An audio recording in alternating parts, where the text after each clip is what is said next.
Hello, everyone. I'm not sure if we're live. We had some yeah, we are live. We had some technical difficulties. Sorry. Welcome on Hate Show episode 5. Yeah, we had some technical troubles, and we accidentally started and ended the stream right away.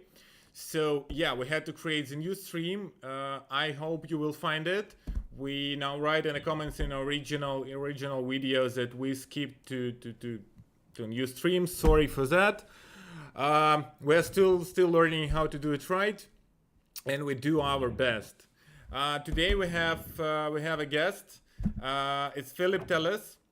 He's the founder and CEO of DTrash, the company I told you about in our previous stream.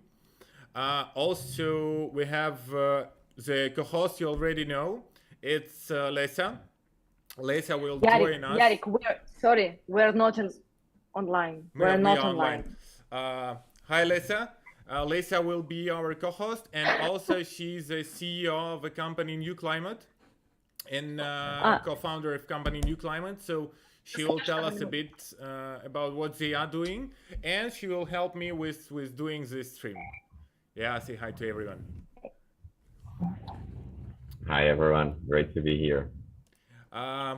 Guys, please, as usual, please write in the chat where you're from, which country, which city. We really want to know.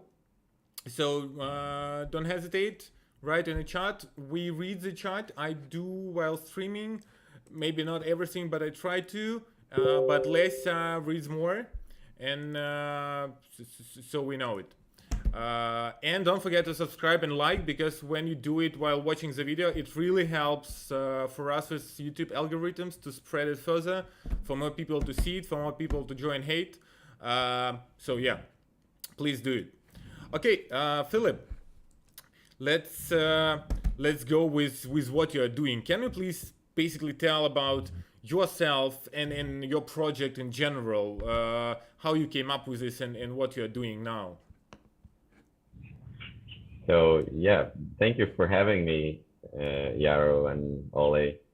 It's great to engage with such a fun project as Hatery. And I'm a guy that has always relied on nature to live well, as we were talking about plants and the ocean.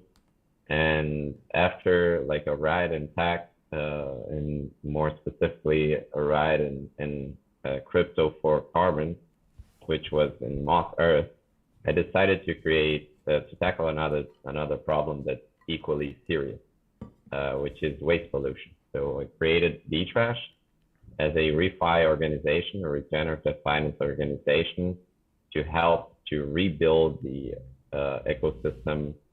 And the first product of DTrash was ReFi Network, which is a network that rewards with crypto recyclers, its clients, and the whole chain that recycles and composts today, because we gotta bring the numbers up.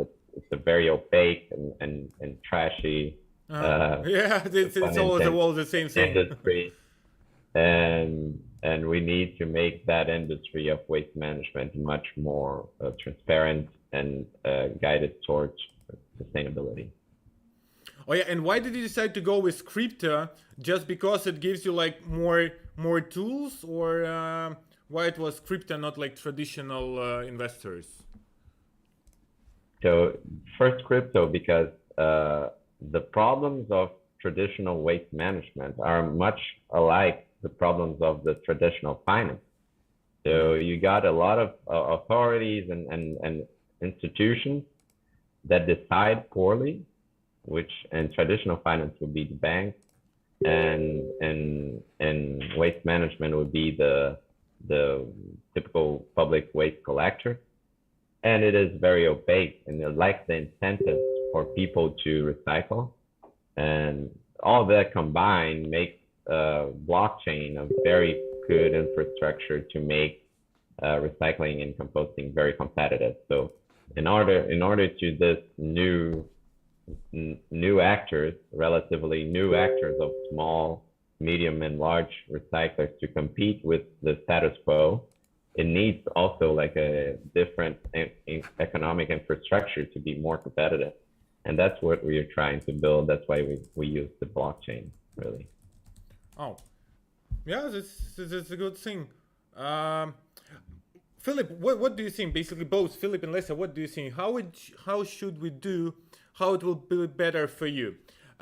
Should we talk first about DTrash and then we go to the new climate, or we do it like all together? How you feel better? I'm okay. Yeah. Yeah. Okay. Because like your projects, they are similar in some way. So I decided like that we can mix it. Okay. Let's first talk about DTrash and then we move further to the new climate. Like with your idea, like helping to clean the country, to clean the beaches, to recycle all of this plastic. What were your main struggles in this process?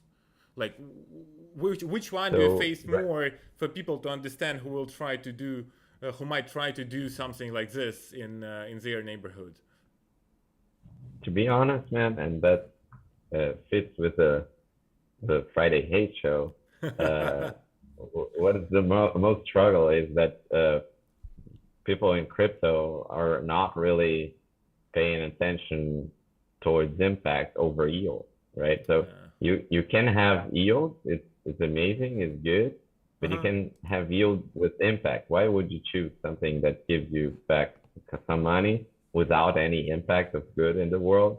And you're dissing Nestlé that's doing absurd shit, and at the same time you're not supporting a protocol. So the greatest challenge is adoption in the crypto space. The sustainability space, the sustainability people have adopted pretty easily, but there's still a long way to go for regenerative finance in general to become mainstream.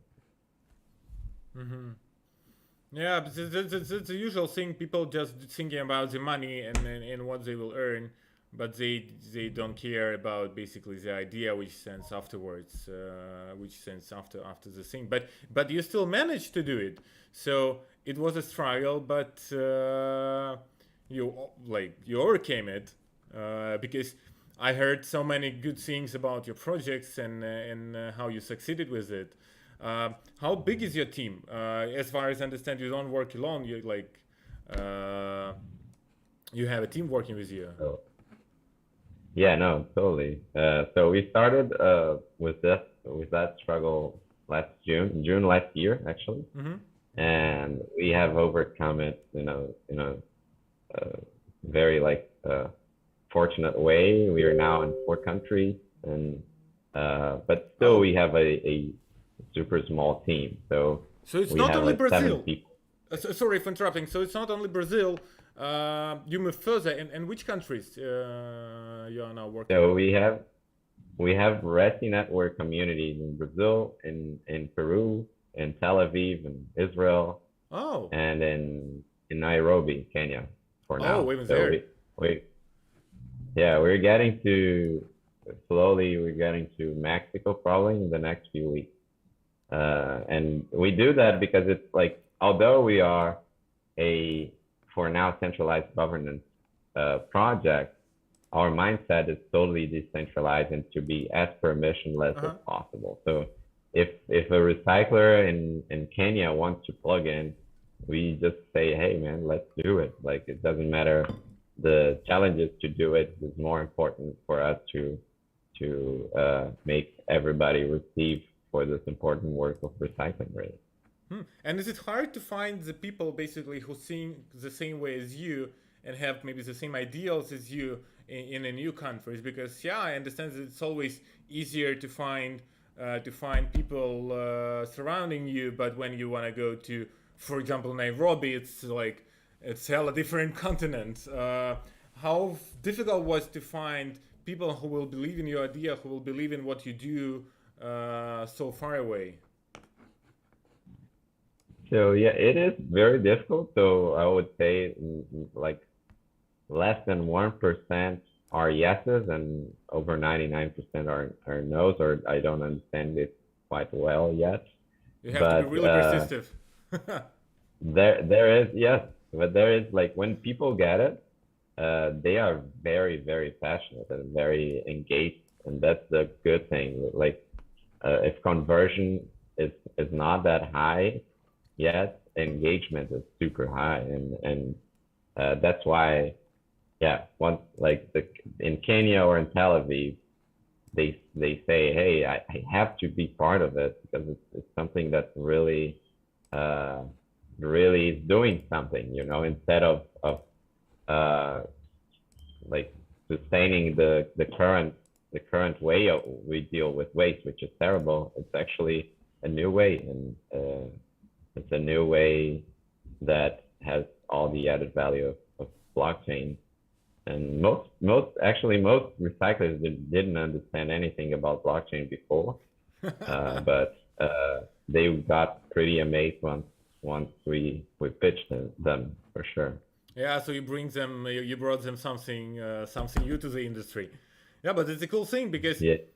yeah, it helps to move further. I see on the chat we fucked up again with this stream, and because we had to start a new one, people missed the first minutes of the stream, and now asking what DTrash is doing. Not to bother you, I will help, guys. Basically, they helping to clean the trash, the plastic, and recycle it. I told you about this project on our previous stream. Guys, they're doing like really important thing, helping our planet, because plastic doesn't go away on its own. Yeah, it can go to microplastic, but it's even worse for you people. So yeah, it's very simple, really. Our protocol is comprises of people, of recyclers and clients that send us reports on our web app, which is DTrash.io, and from those reports we audited.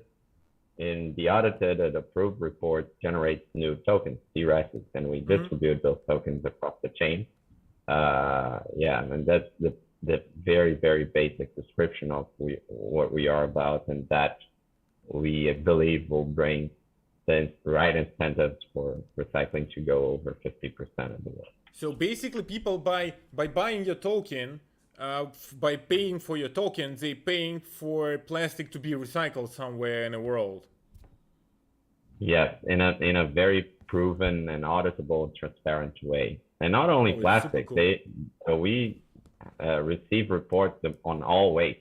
So metals, huge deal, glass, and that has the least impact, but still has a significant impact.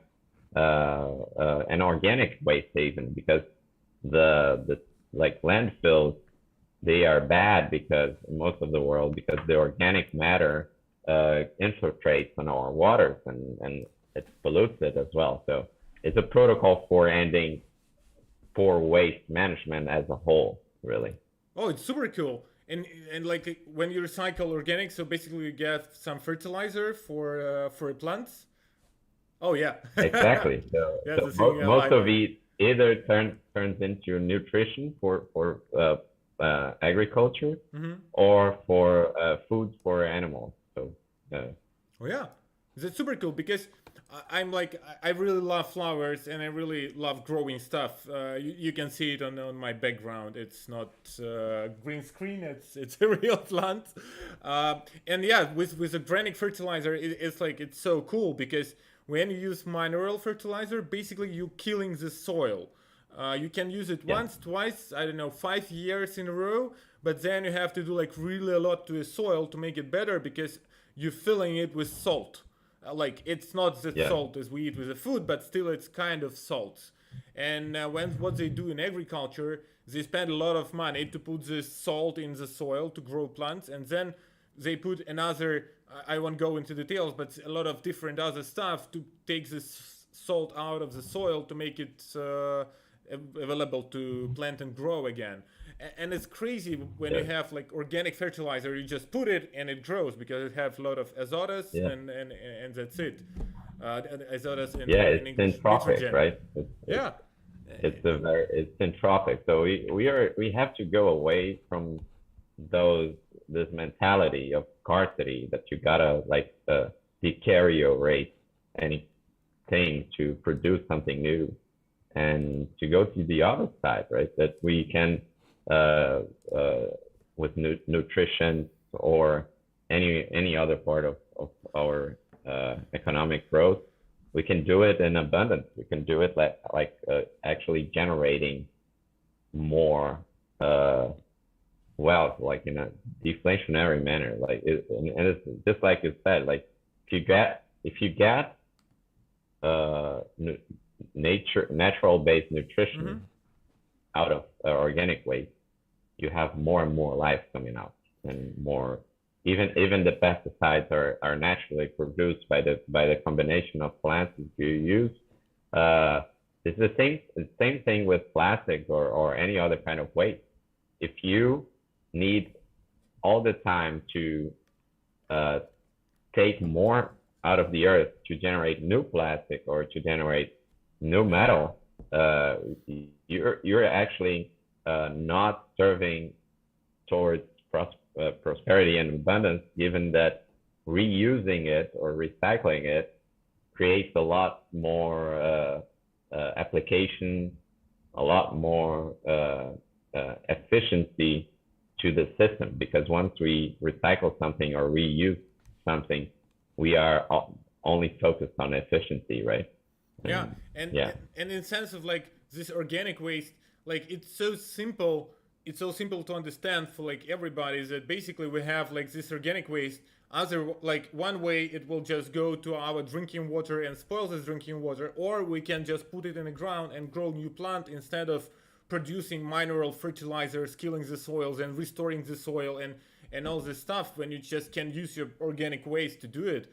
And people have been doing it for like 7,000 years.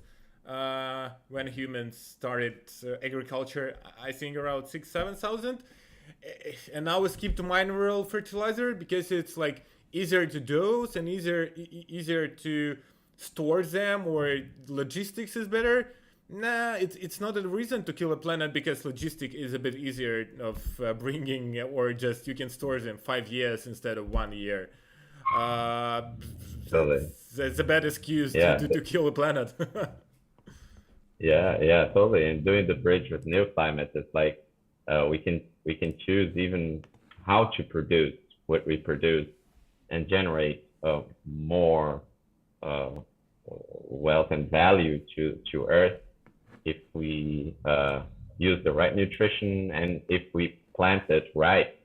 If we instead of chopping trees, if we plant new trees, and those trees that generate food and food security, which is a huge deal to the world. Now it's today, a big problem. Right? Especially with population growth, food security is the topic number one. Maybe topic number two after climate change. But the problem is that with the most of the people, they don't really care about the things. They care that PlayStation 5 is really hard to buy on a recommended price. That's the problem number one with most of the people. But yeah, guys, climate change and what is happening to our nature is like super important, because there is no way it won't touch you. Like it's just one planet, and like scientists been saying about beware of this 40 years ago, and now everyone is saying like, yeah, they've been saying and nothing happened. Already happening. So yeah, please really pay attention to this. What Philipp is doing, it's really important. And the funny thing is that basically every one of you can give can make a small impact of what is happening now, because basically it's not only like big corporation who is doing like bad stuff to ecology, and it's not only like fishermen who gives this who puts these plastic nets into the water and so on. Like every one of us can do his small input, and when it's like million people, the impact is huge. Impact is much bigger than any corporation does. But Philipp, it's so cool that you decided to bring crypto and blockchain technology to such a thing as recycling. Not an obvious industry for this technology, but it's super cool that it's so transparent, and basically you can really track all the way you pay for a coin. You have some waste recycled. It's really cool. Yeah. I really Thanks, like man. what you're Thanks. doing. Yeah, we're trying to do it. Yeah. Yes, it's more thank you, but can you give some advices maybe on like, I don't know, the most basic sustainable living advice for guys who will be watching this video? So yeah, the greatest advice, it depends on where our audience is coming from, but largely, if you separate your waste in 5 categories, right? Organic, common waste, paper, plastic, glass, metal. You have a lot of awareness of what you're producing of waste, and from then on, you can really like move towards being more organic, and then even reducing it.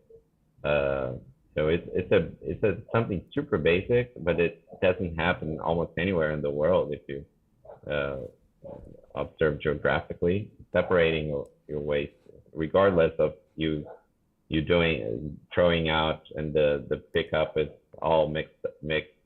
It's more for yourself, and like our app can help with that, because if you separate, you can just submit your reports, and after you see your performance, like your waste generation data there, that I think that would be it. And very simple things like saying no to straws when you travel, right? So plastic straws, plastic cups, rarely we really need them. Like we can drink from the bottle, we don't really need a straw. And yeah, those little things. I use this glass for like 5 years already. It's from stainless steel, and like I use it all the time instead of plastic bottles. Yeah, that's awesome. That's awesome, man. Yeah. And I see guys in the chat. They do say that I separate plastic, and another guy separated plastic. Yeah, so people already started doing it, and it's so cool. Because, for example, I live in Ukraine, and here, even 1 year ago, before the war, it was quite a struggle. Because, yeah, you can separate plastic, but then when you go to throw away your waste, there is no separate garbage cans for different types of waste. And if you want to recycle the plastic, you had to collect all your wastes, and once a week you go to another part of the city to give it to the guys who's recycling it.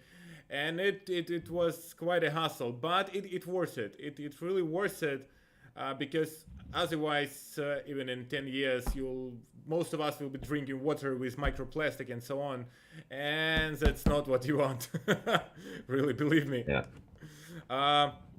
Guys, I see people from Canada and Philippines, the most active as usual on our chat, answering to my general questions where you're from. So people join them. I believe not only Canada and Philippines watching us, just the guys from these 2 countries are the most responsible. So yeah, write in the chat where you're from. Really want to know, and subscribe and like as usual. Okay, Philipp, I propose we call Olesya to join us, and we will talk a bit about new climate. And if you have time, then we will proceed further to choosing who is the winner of our hate. Basically, Philipp was the person who came up with a list of companies we've been choosing from for our hate of the week. That was our idea to select companies who like really fucked up, and it's not like someone thinks that it's a fuck up. It's like obvious fact that they did bad, and we choose 4 companies. It was Nestle, H&M, Volkswagen, and IKEA. And you choose Nestle. I on my own vote for H&M. I hate companies which try to fool their customers, but you selected Nestle. And in 5 minutes we will discuss your tweets on Twitter to Nestle, and we'll choose the funniest one. So yeah, Philip, stay with us, and Lesya, join us. Yo. If you're still there. Yeah, I can hear you. Hi, Lesya. Yeah. Hello. Hi. Yeah, you know, Lesya is my co-host. She's been on the show already, but Lesya is like super multifunctional. She's not only our business development manager. She's not only our amazing co-host for this Hate Late Show. Hate Show. I don't know why I hate late show. Maybe I dream about doing like really late night show. Sorry. So Lesya is also doing a project called New Climate. And as far as I know, you're doing it for some time already. Can you please tell us how you started? Like, in general, what is the project about? And when did you start thinking about it? And when did you start doing it? Okay, cool. First, Philip, I'm your biggest fan. You need to know this. So like what you do in DTrash, it's absolutely great. I have told it to Yaroslav before. Yes. Thanks, Ole. Thanks a lot. You've been more than supportful. We are your fan for sure. Thank you. So about us in New Climate. At first, I have a company in Ukraine, and we support local private forestries. We provide them financial from businesses, international and the Ukrainian businesses, to plant biodiversity forests and do not cut the trees. So I started this business like 4 years ago. And for me, it was a big challenge to find. It's not a business because we don't really have money on it. So it's like impact project, but we pay salary. And when we started work with us, I was so excited about volunteering carbon market, because when I can you tell a bit more? What is it? Volunteering carbon market? It's a market, like at first we have 2 carbon markets. Market centralized, when the countries can sell the carbon credit to each other, and volunteering carbon market, it's a market it's international. It's like amount of CO2 pollution, basically, like their allowed amount of CO2 pollution, or... Yes. All okay. these markets sell when you absorb carbon, and you can sell this ton of absorption. And okay. And volunteering market was created for small businesses, and it was so excited because when like in this my very past, I thought that, okay, it is great now these small local businesses who want to evolve to something big and be part of something big can give them impact in it and can have money for it. Because if they can sell the carbon credits and they can verify the carbon credits, because if you plant the trees, you absorb carbon and you can sell these carbon credits and earn money for this. I didn't even know about it. It is, and this market is huge now. And I was so excited about this, and I decided this 4 years ago that now I will help all these local farmers to make this carbon credits and own money from these carbon credits. But it was bullshit, because it's like only few companies can verify the carbon credits, and this verification few companies in the world, or in Ukraine? Yeah, no, just few, like 4 in the world, Oh actually. my God. All right. Yes, and Already sounds verification complicated. costs. Yes, it is super complicated, and verification costs around $50,000 per every verification, and you need verified every 5 years. So it's not at all for No, it's a simple, small yeah. business. Yeah, and when we started, when we did it, and we worked a lot with these small local foresters, and we educated them how to plant biodiversity trees, and it was super great experience because I know many great people who work in the land with their hand, and they're incredible. Sometimes they like fathers, all their family worked in this land, so they're just great. And I really we really involve like okay amount of money, so we really can support them. But this unfairness with the volunteer carbon market didn't give me chance to sleep well. So I decided create a copy of carbon market, but for small businesses.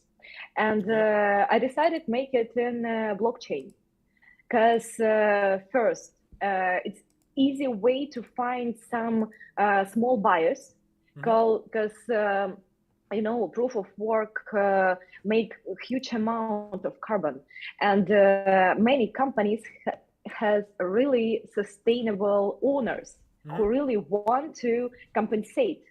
And we decided to make something on chain, and that's how New Climate was created. We just decided to make metaforestation. So our plan, we will create NFTs, what you can plant inside of Metaverse and turn it to NFTs. And this, I like it. Yeah. It's my creativity. Yeah, and all these NFTs are support with the real forest, what have already planted with us and our partners all around the world. So, and this is small local businesses who rules by families, or with just private people with their own money, and people can plant these NFTs inside the Metaverse and make their own metaforest. And now we work, we are in a very early stage. We build a partnership, because for us it's very important to create all network before we will release our project. It will be the end of this year, because we want to create all chain from produce this carbon credits to make it to carbon credit buyers. And it will be also companies from crypto and different crypto companies. So and now we already, yeah. So do I understand correctly? People can go and buy as soon as you announce it, as soon as you start selling it publicly, people can go and buy NFT, and they 100% sure, and they can track it that the real plant was planted somewhere in a forest. That's really cool. Yes, and they can be sure that they will sell their carbon credits to the companies because all these companies will be our partners already with a mint day.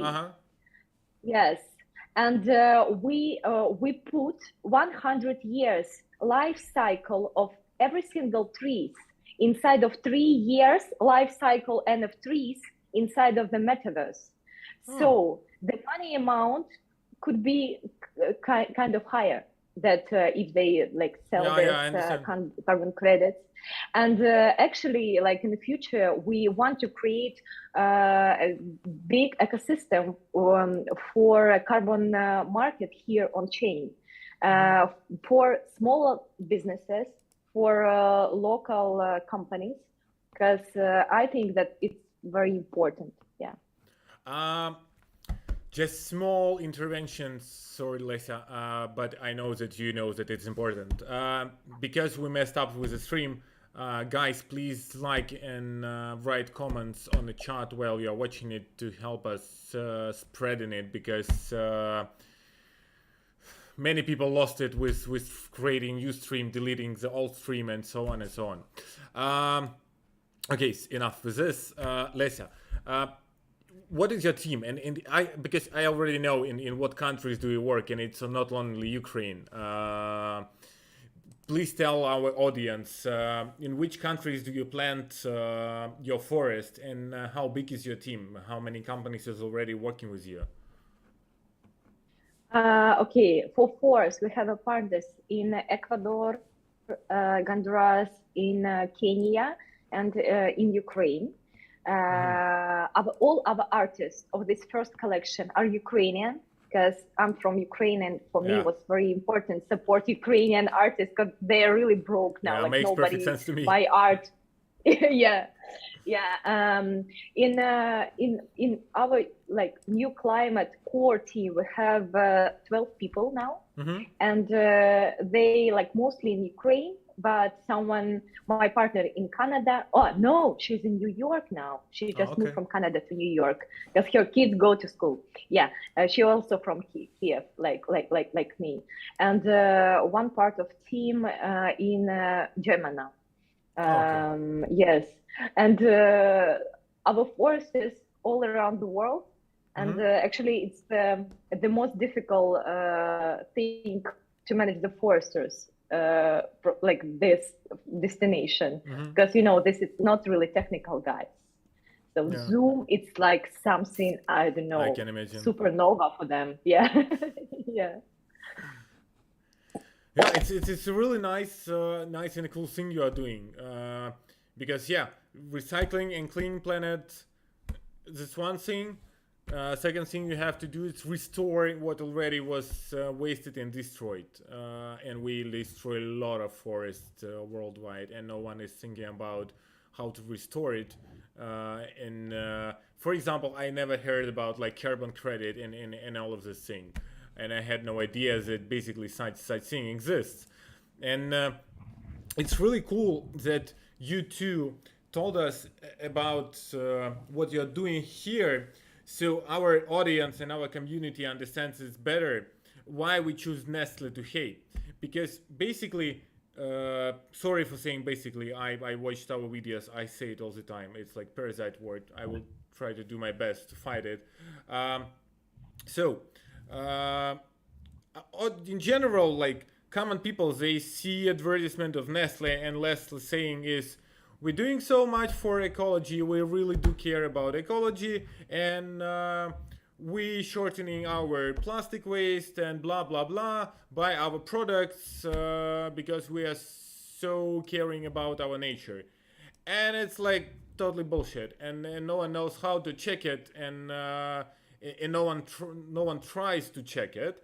Some people do, but again, you have Nestle with all this advertisement campaign, marketing campaigns in the internet, and then you have some guy who checked all the statistics and says, no, they do nothing to shorten their plastic waste by like shortening amount of plastic and packaging and so on. But who will listen to him? And that what we can impact as a community. Yes, now it's like 20,000 people, but even 15,000 people, it's a lot.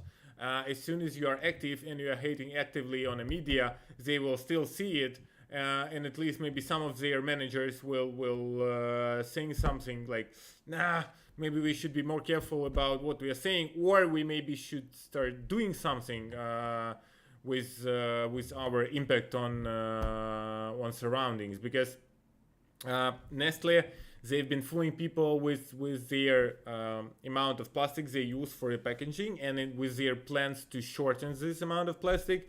But Volkswagen went even further, and it's like detective story.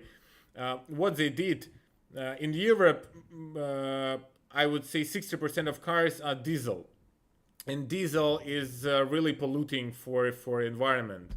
And in the United States, they have to ride on a diesel, you have to pass these restrictions from their regulator, and it's like really hard to do. So diesels were not that spread in the United States. So Volkswagen, they did a new engine, and it passed all the exams, and amount of pollution was so low, and it was so good. They sell like 15 million cars, and everyone was so happy. And every time someone tried to test this car on a stand, they put it on a stand, it showed perfect pollution, super.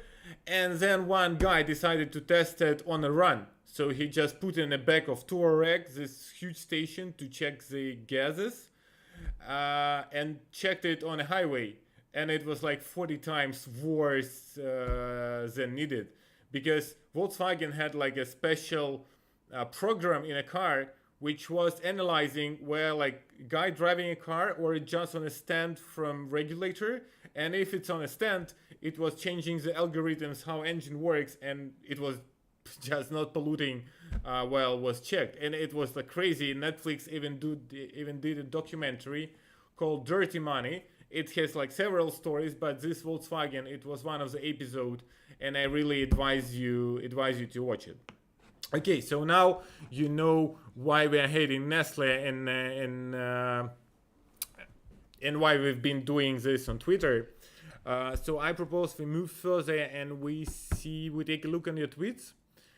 And also a small announcement, starting next week we will do a small stream on Wednesday. It won't be like this long and this massive, but still we will discuss basically whom we hate this week and why we hate it. And it will be like discussion with you on a chat to understand better why we're doing what we are doing. Okay, so let's go to the tweets. Philip, are you still with us? Are you here? I'm still here. Oh yeah, perfect. I hope Zoom will hear you and will switch video also to you. Okay, so the first tweet from Agata Kleban, Nestle, child labor, who? And I see a lot of comments about child labor, and I had no idea that Nestle is using child labor. Guys, if you heard something about it, please write in the chat. It will be great to know. Oh yeah. Like they use child labor for cocoa. Their suppliers of cocoa use child labor, and they turn an eye on it, and yeah, it's not good, man. It's even worse than using plastic. Maybe not worse, but it's same crazy bad. Yeah, not only you're producing a huge amount of plastic without recycling, you're using like childs to agriculture, which is pretty bad. Yeah, it's pretty bad, especially when you tell everyone that you are like super green and all this stuff. As basically our next thing from Gord Regenia. Nestle, meanwhile having the highest numbers in bottled water production. Still Nestle, I'm green, it's from Rick and Morty. I really like this. That's cool. That's a cool one. Philip, will you read the third tweet from Knife Bambi? Knife Bambi says, "What's your favorite cookie flavor?" And Nestle AOD 0157.8H71. I think it's like, this when you open like what is it made from? Okay. You see like some something 0157. Yes, that you don't even know where it comes from, right? Yeah. Yes, totally. Okay, Helen Marine 2. Why reduce CO2 emission when you can reduce the living part of the planet? Yeah, so true, and but that's basically what they are doing now, and that's why we called two of you who are trying to help us fight this thing. I really like the fifth one. Lesya, will you read it for us? Lesya? Yeah, yeah, sure. I was on mute that you can see Philip. Yeah. Number 5. Man, yes, man, I got diabetes from just sniffing Nesquik. It is true. You know, my other business, I create the sugar-free chocolate, and actually, it's horrible what Nestle do with the diabetes people. Oh yeah. Yeah. Yes. They Sugar industry create still works. diabetes type. Yeah. Yeah. Yeah, everything is just made of sugar. I like the sixth one from Almodovar Diamo too. Did you know that consuming tons of sugar might result in cavities? Nestle, yes. Then why do you make all of this? Like, nah. Yeah, and so true. They just don't give a fuck. Yeah, people die from diabetes. Who cares if we still keep earning so much money? Yeah. Yeah, and I find it's kind of cruel because they say, "Oh, we cannot change that because jobs gonna be lost and the lives are gonna be ruined anyways." But they never question about the dividends that the shareholders get, right? Yeah. So they are always questioning the jobs of the people, but not the billions of dollars in profit that they are sharing amongst the shareholders. Yeah, and so true. And basically, like 70% of what they produce, it's not like a basic stuff which everyone needs and which everyone eats.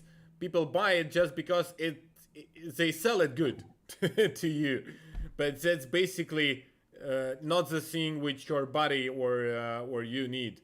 That's the crazy thing, but it's the way world is done, and I also eat and drink a lot of bad stuff for me, but I totally agree, Juice. You can get diabetes by just sniffing Nestle. It's just pure sugar. Okay, it's a 7-1 from Pasli Marta. Nestle, do guys just wake up every morning thinking, oh yes, child labor, that sounds nice? Yeah, now when I discovered they also do child labor, now I don't think I will buy anything else from Nestle. I didn't know they do so many bad stuff. Lesya, will you help us with the number 8? If only they made good chocolate. Oh yes, yeah, yes. But actually, Kit Kat is good. They do. Kit I don't Kat know. is Nestle. Kit Kat is Nestle. Ah. I ate it last time, like, I don't know, many years ago, because I didn't eat sugar since 2017. But Kit Kat was good.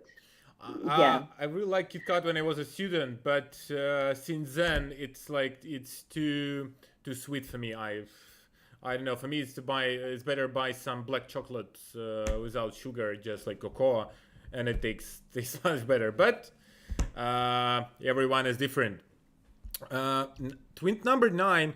We should ask Nastya why she added it to the best tweets, because I don't really get it. Maybe it's my problem. Why is the water spicy though? I think it relates to microplastics within the water. So there's maybe you get actually to drink microplastics if the water bottles are subjected to heat and certain degrees of heat when they are being transported. There is a couple of studies on that, so I think it was that. Oh, my understanding was that just when plastic as a waste, like it's influenced from weather, like I don't know, ultraviolet and so on, it destroys, and it's at certain moment it destroys to like so small pieces that microplastic is created. But also it can be just by, I don't know, heat impact on a bottle when it's like still new bottle from a factory. Yeah, there are a couple of studies on that, like microplastics on bottled water. And anyways, like to back up those claims, you've got a couple of the last studies that shows that we ingest microplastics almost on a daily basis on urban areas, right? It was a study conducted looking over 6,000 samples, blood samples, and all of them had like microplastics. And so, what is the impact of microplastic on a body? Like basically, what is the problem of drinking microplastic? So it's largely unknown, but as a inorganic carbon origin material, it has correlation with cancer and a couple of diseases, but there is no like directed or specific studies about that. There are like some health studies correlating, but not saying it comes from the bottle, basically. Yeah, basically, if plastic is small enough to inject in a cell and it destroys, like it harms the cell, then when cell replicates, it replicates bad cells, and basically this is cancer. So yeah. Yes, the cell that doesn't want to die. Yeah, sure. Yeah, if we look like in a very simple but do an analogy of we can eat everything organic, right? Organic is good. Depends on the amount. You cannot exaggerate it. Is okay. But if you eat a mineral, like an inorganic matter, like a rock or anything in large amounts and amounts visible, it's very bad, even though it has the nutrients probably that the organic matter has, right? So potassium or whatever.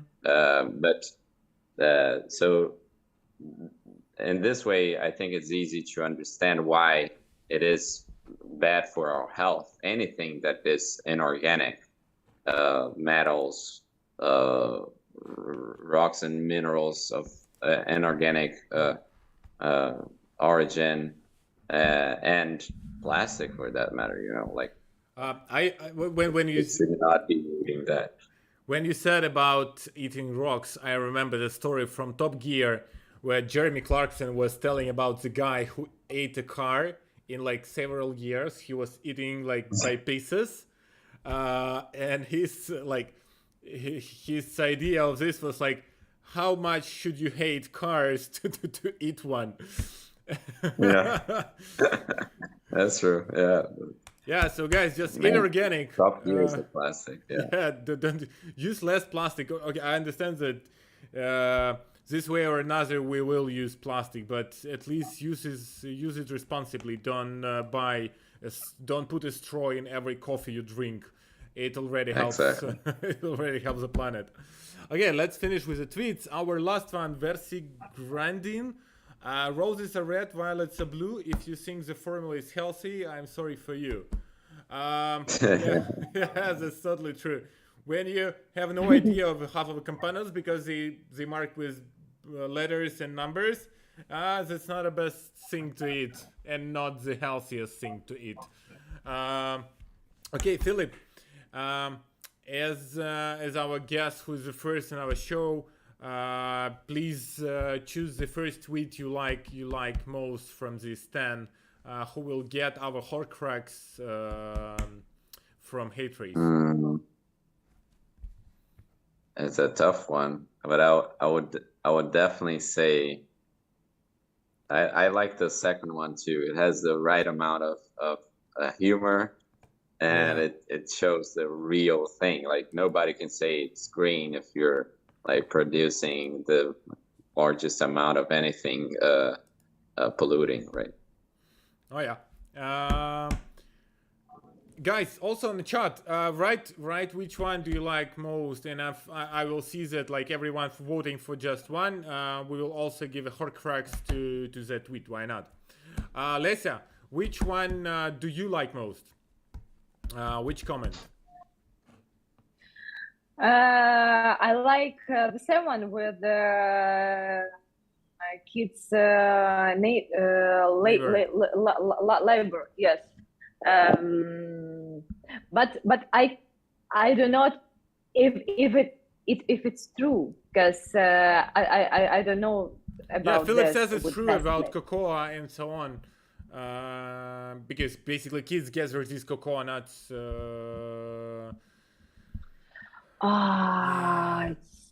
It's not like Nestle. It's their suppliers, Yeah. but Nestle know about it and does nothing. It just keeps buying this cocoa. It's horrible. Yeah. Yeah, That, it was yes, a scandal and a couple of years ago, right? Yeah. Yeah. Okay, I will go for the third one. I really like it. What's your fave cookie flavor? And you have just these crazy numbers they put in what it's made from. Because I do smoke these things, and I know this is unhealthy and bad and so on. Yeah, but it's better. I've been smoking like 2 packs of cigarettes a day. And the funny thing is that they have like so many flavors, like I don't know, strawberries, bananas, and blah blah blah. But the tastiest one called just energy, and you have like no idea what it's made from and what it even mean, like energy, but it tastes good. So I like this third tweet most. Okay, number 2 by Philipp. Number 7 by Olesya, and I will go for number 3. And I see on the chat people vote for 7 second, and 3 people voted for number 10. Okay, if I will see some more people voting for 10, we'll also give a Horcrux to number 10. For people who have no idea what Horcrux is, except that it's part of a soul of a bad guy from Harry Potter, it's also our motivational program in Hate Race. Because in a game, we have tokens, and we will announce, I hope next week, about our first public sale of a token. We are finalizing this discussion with an exchange. But also, we have NFTs of our reds, of Hate Race. And all of our users, we have so many different activities, which allows our users to win Horcruxes. One Horcrux, it's 1/20th of NFT, because NFT costs $500, like the full NFT.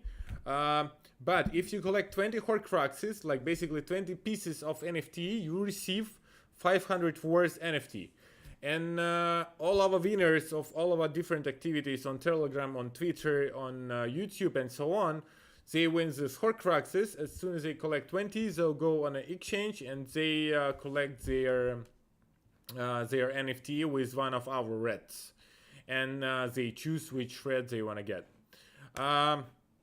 Okay, let's move further. I will take still look on the chat, so maybe we'll return a bit later. Okay, let's go to the news. Nastya prepared us 3 news for this week, and I also did my job, and I prepared not only pictures but even videos for this news. And the first one will be about Ukraine, about chimpanzees that escaped from Ukrainian zoo and was returned to the facility on a zookeeper's bike. And I already took a look at this video, and it's so cute. Basically, it left from a zoo, and people tried to catch this. I will turn off the sound. Try to catch this monkey everywhere in the park, and I don't know why, but she's giving this monkey her hoodie, maybe to make monkey feel better. Or steal it. Oh yeah, and at the end they just put it on a bike and put it to the zoo. Meanwhile, Russian rockets are bombing the city. Maybe this news is like not that funny, but it's just so nice. Yeah. Second one will be about man in a pumpkin boat which pedals 38 miles, like 38, like 50 kilometers down Missouri River in attempt to beat world record. Like, oh my God, it's like, it's just a big pumpkin, yeah? Yeah, it's just Yeah. Yeah, you got the most weird records, right? Yeah. What is that?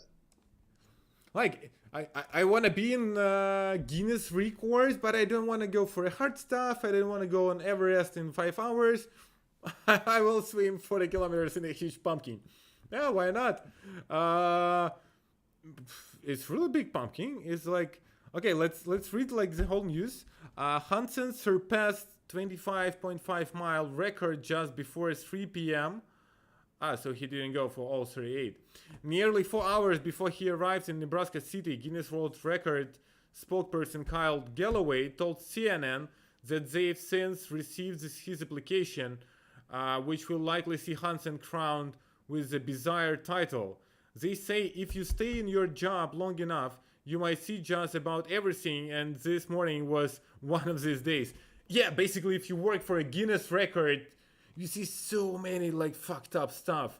Because I saw some of the records. There was a guy who was cracking the nuts with his butt, and he had to do like 800 of nuts in 10 minutes.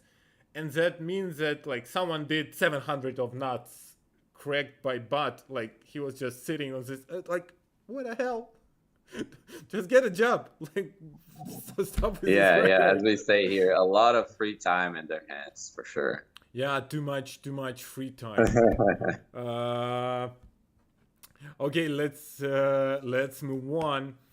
The news number 3 is about the dog who sniffed off cocaine hidden in a wheelchair at Milan airport.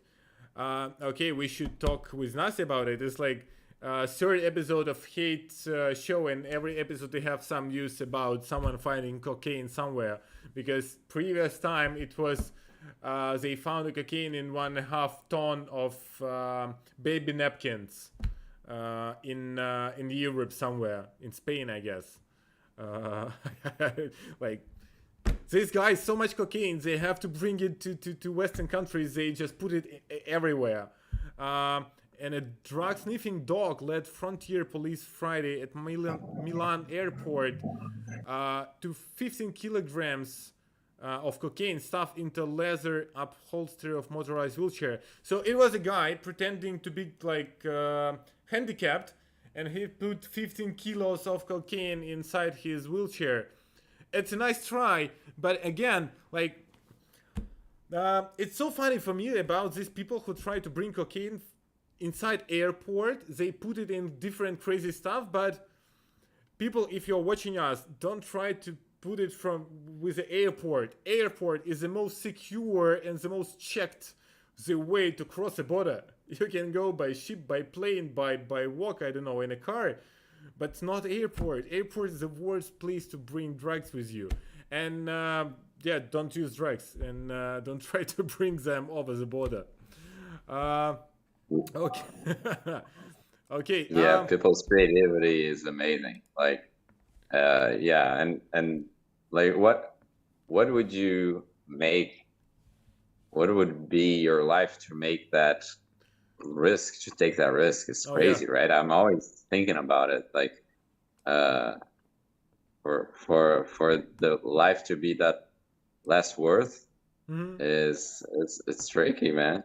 But again, yeah, like in northern Brazil, for instance, which is a known route for going for drugs going away to Europe, you got like two officers overseeing cargo from the whole region. So it's kind of silly, you know. It's like it's very, very bad. Yeah, you're saying about like who's these people who like okay to take that amount of risk?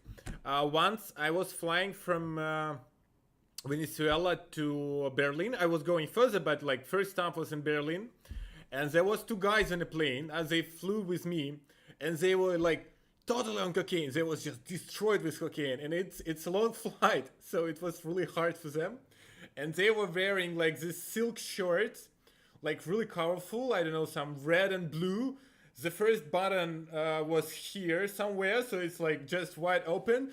Total on cocaine like this, and they've been stopped in Berlin with these Polish dogs, and they've been arrested for bringing cocaine with them. So, like, it's that type of people. Like, you can tell by a mile he is like doing something illegal, because he looks like this funny guy from a movie dealing cocaine, and yeah, at the end he is that guy dealing cocaine. They don't really that smart guys trying to hide something. Sometimes they are, but mostly nah. It's just the guy who's saying like, oh, it's a nice business. I buy it here for $200. I sell it there for $2,000. I will be rich. And then they stopped in the first airport by a policeman who said like, oh my God, you should be having some drugs with you. Okay. So a bit of funny stories at the end of a stream. I propose we already more than 1 hour online, and despite we messed up with our stream in the beginning, still 1,000 people watching us online, and thank you for being with us. It's really important for us because YouTube is such a cool tool, because here we can talk with you just online in the chat, and it's super cool because for us, basically everything we are doing, because like all three of us, me and Philipp and Olesya, we really do it for you, for the community, not for just us. I earned nothing with hate race, and I spent so much money, and I'm pretty sure the same thing with Philipp and Olesya with their projects. But we just try to do something good, and for us to have feedback from you online, it's super cool, and it's like 2022. We have so many tools for it, so why not? So yeah, thank you for being with us, and stay with us. We will do so many good things in the future. We have so many plans, so stay tuned, and thank you Philipp, and thank you Olesya for joining us. Thank you. Thank you guys. Get some C-Resi to support our project. Yeah, thank you. Okay, bye everyone.